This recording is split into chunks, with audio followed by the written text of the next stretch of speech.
Welcome back, everybody. It's Zach here, bringing you guys another fantasy football video. This one I'll be going over the starts and sits for Week 10. Do this every single week, split it into two videos so the video doesn't end up being like 45 minutes long. So in this one, I'll cover the first 7 games. We got 4 teams on bye, so that gives us 14 teams to go over this week. Tomorrow, you guys will get the second set of 7 games. That way, I've got an extra day to sort of get practice reports and everything, filter that into the advice here. But yeah, should be a lot of really fun games to go over here. We got a lot of fun matchups.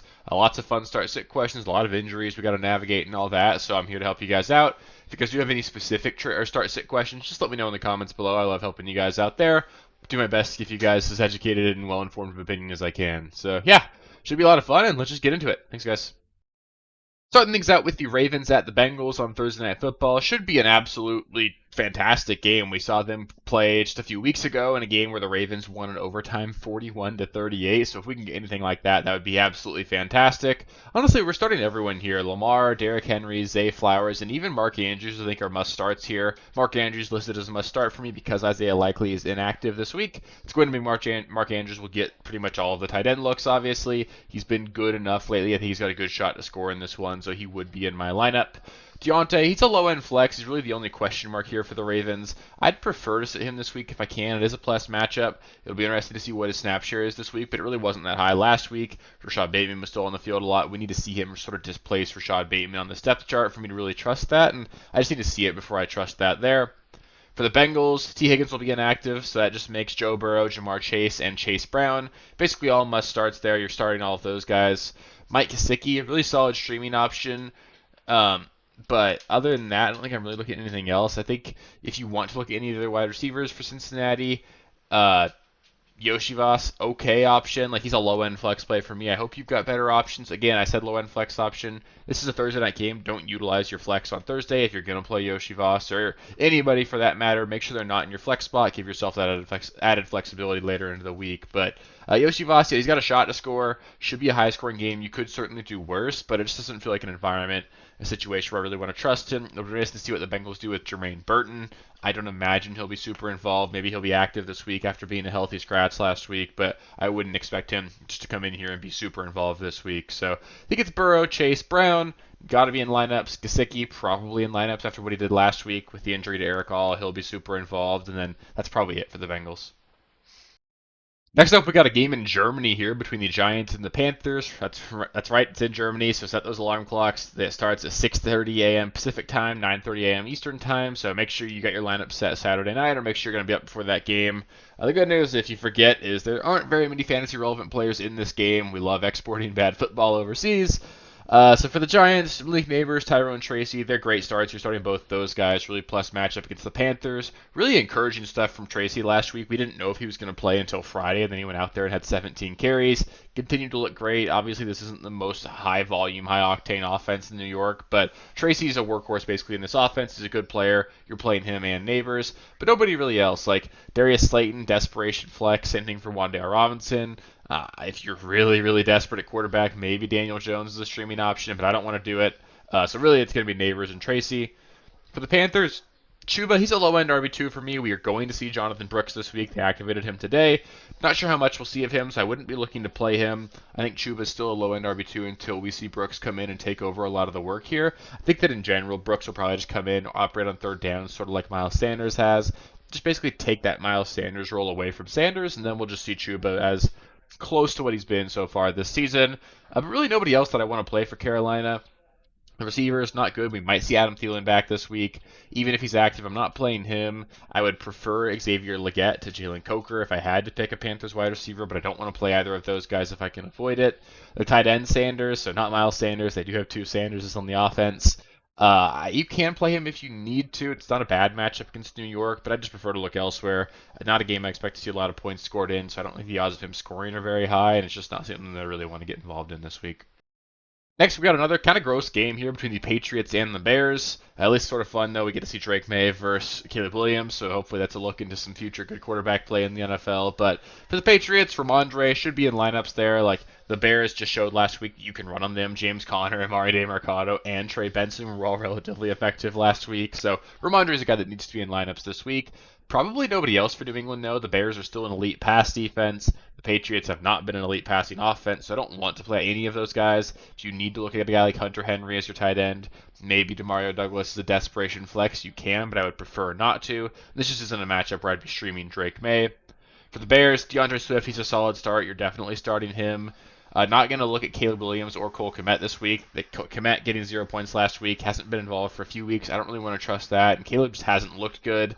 This is a game where the Bears should be able to win without scoring a lot of points as well, so just don't really want to get involved there. I think DJ Moore is the only other player that I would maybe play. He's like a solid wide receiver 3, but it does feel pretty bad. He's been very uninvolved lately. 9 targets last week, but turned into 4 for 38. That's not what you're looking for. I think if you have better options, I'm okay benching DJ Moore this week. And then just keep an eye on Rome Odunze. Sort of broke out a little bit last week. We'll see if it's more of a trend. If they keep getting Odunze more and more involved, he could be somebody that we eventually trust enough to get into our fantasy lineups here. Next, we've got the 49ers at the Bucks. Wheels up here for the 49ers. We're going to get Christian McCaffrey back this week. That's fantastic. At least supposedly we're going to get Christian McCaffrey back this week. So assuming he's back there, he's obviously in your lineup. Same thing for Kittle and Debo. Those guys need to be in lineups as well. Ricky Pearsall, Juwan Jennings, both low-end flex options for me. I think I prefer Pearsall to Jennings because he's healthier right now, but I'm okay. I'd probably want to bench both of them, but I'm okay flexing both of them if you need to. Brock Purdy, great streaming option this week. He'd be someone that I would be pretty excited about starting here. For the Bucks, Baker, he's a decent streaming option. Not a great matchup against San Francisco. None of the receivers really stepped up this last week, so it pretty much is Otton and these running backs really trying to carry this offense. So it's not great there, but Baker got it done last week against the Chiefs. I think you can stream him for sure. He just keeps playing super well. Cade Otton, I mentioned him. You've got to start him. He's an auto start going forward, at least until Mike Evans is back.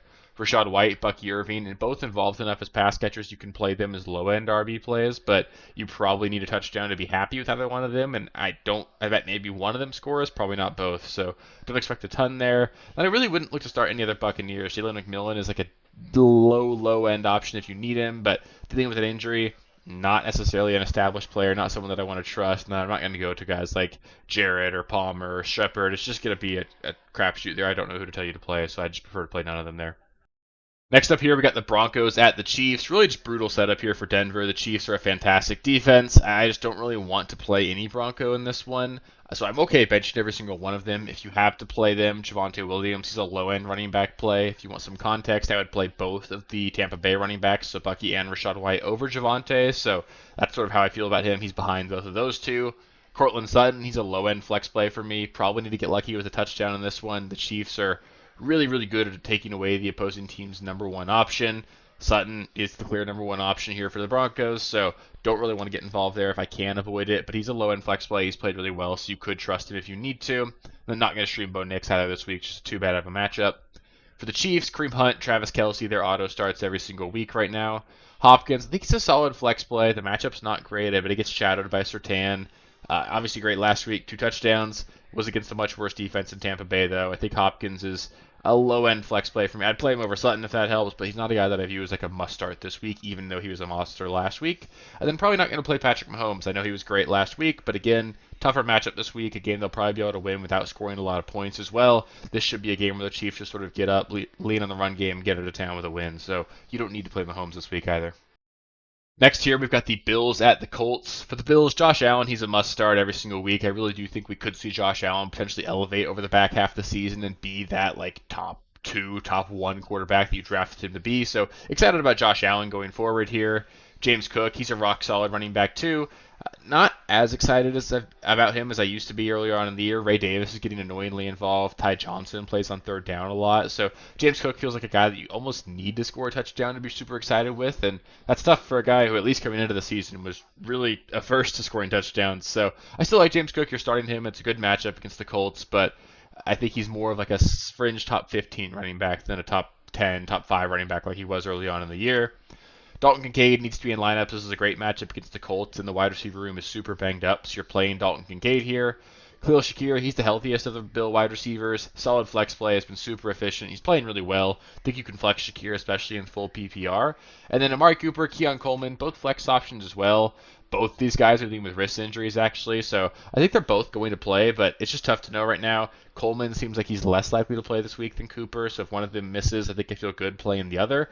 But if they all three play, so Cooper, Shakir, and Coleman, there's just no way that all three of those guys hit. So I think I'd prefer, if I was going to rank them, I'd go Shakir, and then Cooper is probably one spot ahead of Coleman for me if I had to put it there. But not super excited about either one of those guys. I think it'd probably be Shakir, Kincaid, James Cook, and Allen, and I would just look to bench both Cooper and Coleman if I can. For the Colts, Jonathan Taylor, he needs to be in lineups. Josh Downs has been really solid. I think he's a wide receiver 3 for me this week. Tough-ish matchup against Buffalo, but I do expect Joe Flacco to bounce back this week and play better than he did last week. Probably it, though, for Indianapolis. I'm not going to stream Joe Flacco in this one. Pittman's been a disaster. Alec Pierce, can't trust that. Can't trust Adonai Mitchell. It's going to be Jonathan Taylor, Josh Downs, and then nobody else really for me for the Colts. And for the last game we'll go over in this video, we've got the Steelers and the Commanders. I will be at this game. It's a lot of fun here. My dad and I have a fun thing we're trying to do. We want to go to a game in every single stadium. Pick this game to go to this year, so should be a lot of fun. Hopefully it's a fun game there, so maybe you'll see me on TV.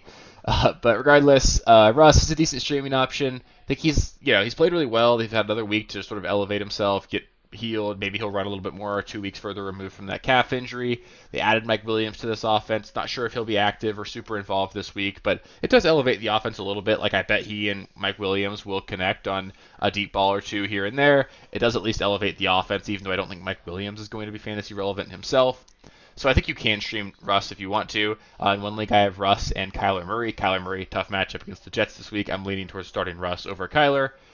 Najee, he's a solid running back too. He's played super great. This is going to be a much more competitive game in all likelihood than a lot of the games they've played earlier. So I don't know if they'll just get up and be able to lean on the run game like they have been. But Najee's been so solid. I think you're playing him. And then Jaylen Warren, a decent desperation running back play. I think I'd need to be in full PPR to want to play him, but you could certainly do a lot worse. He's looked pretty good still. Will be involved. This should be a game where the Steelers need to air it out a little bit more. So Warren's an option for sure. George Pickens probably should be in lineups as well. Just, probably going to connect on a deep ball or two. They should have to throw more. Pickens has looked awesome. You're playing him. Probably nobody else for the Pittsburgh Steelers, though. Like, Freiermuth is a low-end tight end streaming option. Doesn't really look like he's going to be any better this year with Russ than he was before. And then, like, Van Jefferson, Calvin Austin, just don't want to go there. For the Commanders, Jaden Daniels, he's a must-start every single week. I know the Steelers are an elite defense. Doesn't matter. You're playing Jaden Daniels. The rushing floor is just way too high. Terry McLaurin, a solid wide receiver too. Again, tough matchup here, so I wouldn't expect this to be a ceiling game for him, but I think McLaurin is still a guy that you're starting. Brian Robinson, probably in lineups as like a low-end RB2, but keep an eye on him with that hamstring injury. He was a limited participant today on Wednesday, so we'll see what happens going on into the week.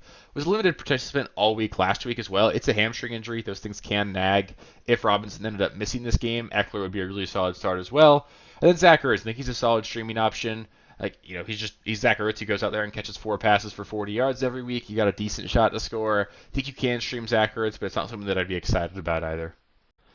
So that'll do it for the part 1 video of starts and sits for Week 10. Up next, I'll go over the final 7 games of the week, go over every single player there and which players should and shouldn't be in your fantasy lineup. So stay tuned for that one. That one will come out tomorrow, likely after the Thursday Night Football game. Other than that, though, if you guys have any specific start-sit questions, like always, just let me know in the comments. I'll be happy to get back to you. If you want any other future content, we've got live streams every single week. We've got weekly recaps, starts and sits, waivers, trade videos. All sorts of content comes out every single week. It's all free. Just make sure you subscribe to the channel. That way you don't miss any of the future content. And then if you did make it this far in the video, just give it a thumbs up. It helps me out and helps me know that I'm doing a good job. So yeah, appreciate you guys, and I'll catch you with the next one. Peace. Thank you guys for watching. If you haven't already, please be sure to subscribe to the channel, like the video, check out these other videos here if you haven't. If you want more content, please feel free to follow me on Twitter at RealSteelFFB. I'll be more active on there as the season goes on. Thanks. Catch you later.